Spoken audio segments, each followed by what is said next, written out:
Bashariyni birlari, ya'ni menga yaqin bo'lganlar, ularning ismlarini bu o'rinda ayta olmayapman. Yaqin bo'lganlar aytayaplarki, men bir ulug' tush ko'rdim deyaptilar. Qanday ulug' tush ko'rdingiz desam, bomdod namozidan keyin aytayaptilar. Men ajoyib bir tush ko'rdim. Bugun sahobalar turardilar. Payg'ambar alayhissalatu vassalam bilan. Quvonganim shuki, orqalaridan biz ham turibmiz.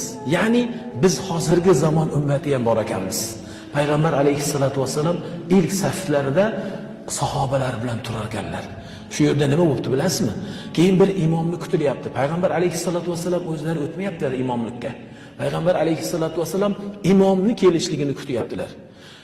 Ummatlaridan bir imom kelar ekan. Biz kutdik, turdik. Shu o'nglikka qarab turildi. Qarasak kim kirib keldi? Xayolingizga keltiring. Mishari kirib ketdi. Mishari La'fasi kirib Payg'ambar alayhissalatu vassalamga imomlik